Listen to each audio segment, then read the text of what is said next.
Саламатсыздар, урматтуу радиочулар. Кутмандуу күнүңүздөр менен Парламент радиосу күнүн тартибинде программасы менен угууда. Студиянын түз телефонун адегенде эсиңиздерге салып өтөлү 63 85 90 телефон аркылуу бүгүнкү студия мейманы Жогорку Кеңеш депутаты Абдалиев Мейкимбек Акимовичке жолдой аласыздар. Бүгүн адаттагыдай эле регламенттин 104 беренесине ылайык ар кыл маселелер саатында депутаттар бир топ элдин арасында кезигип жаткан турмуштук жагдайларга токтолушту. Анын бири мына автоунаага тиешелүү, алардын сапаты экологияга канчалык деңгээлде зыяндуу таасирин тийгизип жаткандыгын тактап, бул маселеге кайрылган депутат мына Мейкимбек Акимович өзүңүз болдуңуз. Негизги себептерин элдин кайрылуусуна таянып айтып жатасызбы, же ушундай жагдайларга өзүңүз туштуктуңузбу? Жок, негизинен бул элдер кайрылып жатышты. Себеби жеке ишкерлер, айдоочулар. Себеби дегенде бизде мына Бишкек шаарыбызда көп жылдан бери күздө, кыштында көп болуп атат, көп учуруп атабыз, смог деп коебуз. Бирден бир себептери ушул болуп эсептелет экен. Себеби биздин автоунаалардын катализаторлору кесилип, алмаштырылып, чет өлкөгө сатылып кетет экен да. Кээде уна айдоочулар өздөрү деле байкабай билбей калышат экен. Машинасын ремонтко бергенде же бир устага бергенде эми дайым эле дебейбиз, ушундай эмелер фактылар дагы чыгып атыптыр элдердин сөзү боюнча. Көпчүлүгү ушул катализатор кымбат экен, аябай кымбат болот экен, катализаторлорду кесип чет өлкөгө сатып салат экен. Бирок ал деген биздин биринчи ушу биздин Кыргызстандын жарандарына, биздин экологиябыздын бузулушуна алып келип атат. Экинчиден ошол смог пайда болуп атат. Үчүнчүдөн ошол ачык түр мен толук муну айта албайм, бирок ушундай менде бир ой, бул катализаторду ачык алып чыгып сатпаса керек. Себеби кымбат металл экен, себеби бизде андай толук билбейм, бирок ушундай ойдомун да, ачык сатылбаса керек. Мүмкүн дароо эле кимдир бирөөнүн унаасына орнотуп берип коюшу мүмкүнбү? Мындай номерлери ар бир машинага, унаага тиешелүү номерлер катталса керек да, же документинде көрсөтүлбөйбү аныкы? Жок, катализатор деген бул автоунаалардын глушителинде болот экен. Бул металл болот экен, аябай кымбат металл экен, ошол заводдон чыкканда атайын коюлат экен.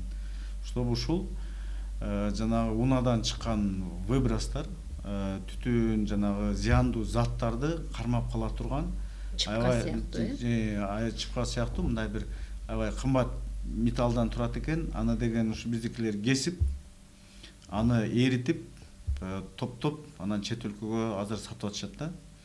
Жылдан жылга бул көбөйүп баратат. Бул сөзсүз түрдө биздин элибиздин ден соолугуна зыяндуу. Аны мен бүгүн көтөргөн маселелердин бири ушул маселе болчу.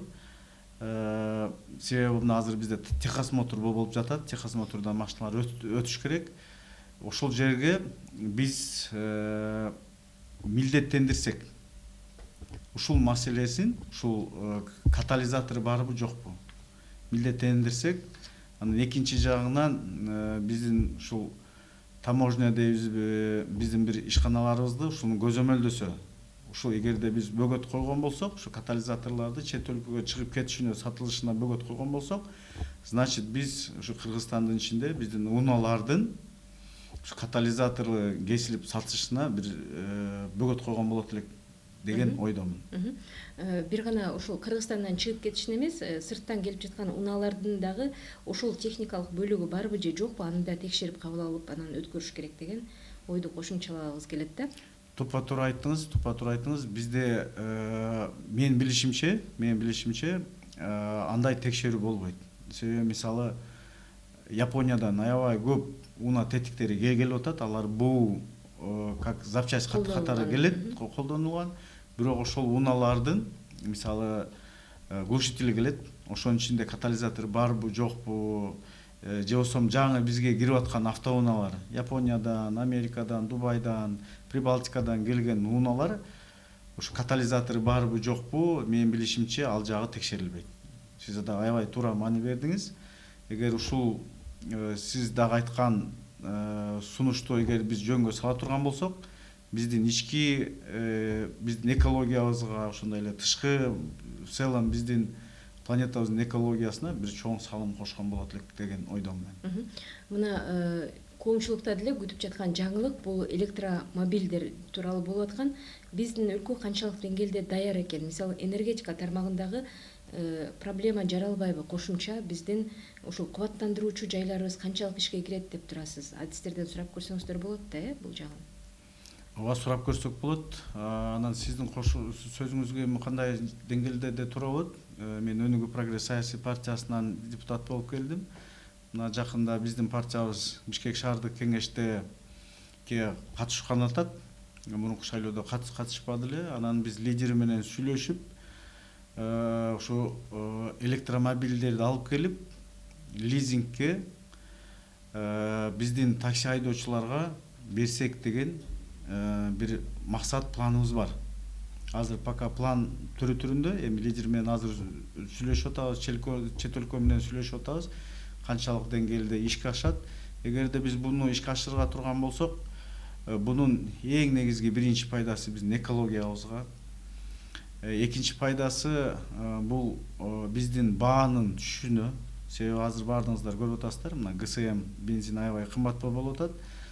Баа түшүшмөк эмес шаарыбызда. Анан үчүнчүсү биздин ушул такси айдоочуларына алар көбүнчө өздөрүнүн унаалары жок.